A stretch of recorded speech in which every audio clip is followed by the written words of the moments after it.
Hello everyone. Today we're looking at an article called The Social and Political Consequences of Administrative Corruption, a Study in Public Perceptions in Spain.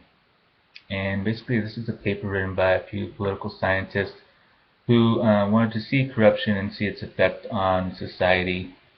And specifically they chose Spain to look at since it's a relatively new democracy after spending most of the 20th century as under a dictatorship and then starting its experiment with democracy in like the mid 70s or so.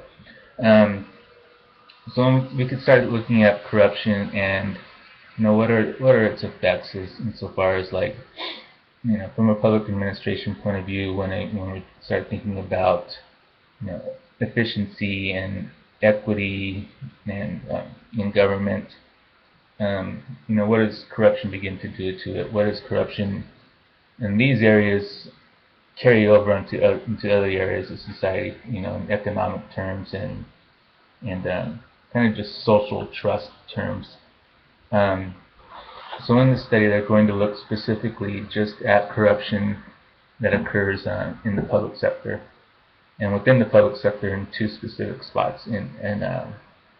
And that's going to be an administrative corruption, which we could basically think of as the bureaucracy, and then political corruption, which you could think of more along the lines of the political elites, your higher up elected leaders, and see what the effects are that one has versus the other one has.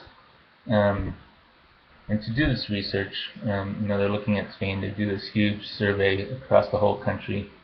And it's pretty much how you would expect any other survey to go. They ask people a series of questions and kind of rate them on a scale from 0 to 10 of how much do you trust your local elected leaders? How do you feel about your national leaders? How do you feel? And then questions more about how well do you trust your neighbor?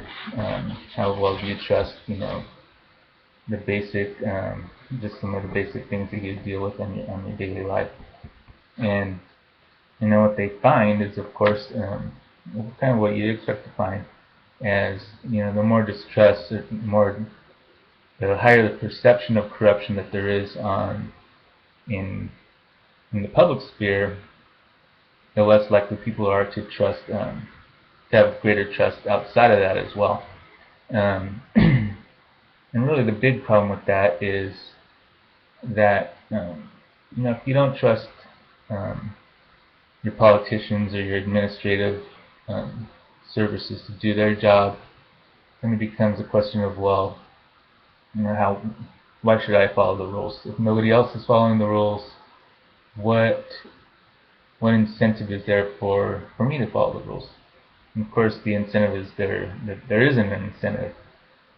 So this begins to break down, because then could lead to greater lawlessness, where even if it's just on kind of like a smaller level, you're jaywalking or cheating on your taxes, you're double parking, things like that. These things begin to have bigger effects when we start looking at potentially economic ramifications. We can look at how things services that need to be provided, could be anything, could be basic transportation needs, from public transportation to taking care of the roads to safety concerns when buildings are being made, what have you.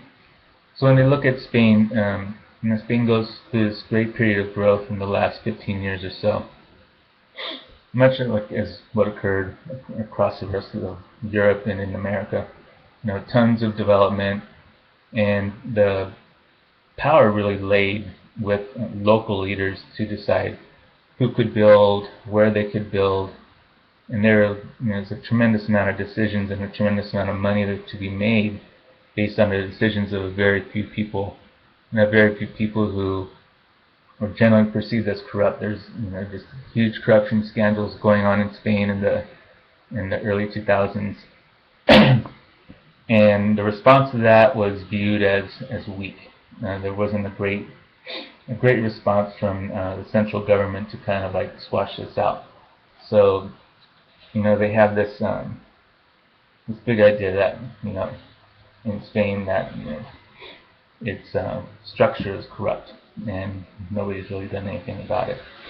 Um, but surprisingly enough, and one of the bigger finds of the study is that it's not so much the corruption of like the political elite. It's not political corruption that causes the greatest societal breakdowns. It's the administrative corruption, meaning more of the local level corruption that you'd have dealing with transportation issues, getting a permit to build on a piece of land, and basically the things that you need to do as a public person, as a person, or maybe even as a small businessman, to do what you have to do to live. That's causing the greatest damage, not any type of perception that the president's cheating, or there's a senator embezzling money.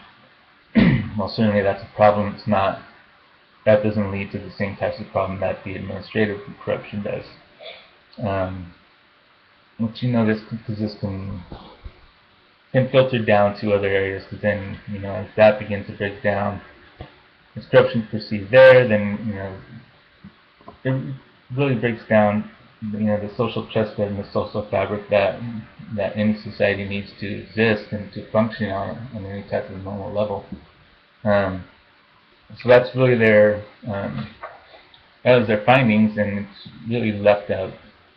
Really, their findings lead to we need to have more findings, which I guess happens in research, that you're never really quite done with what you're doing. But that administrative corruption needs to be dealt with more so than political corruption by the elites, and it also has more room to be studied. Thank you.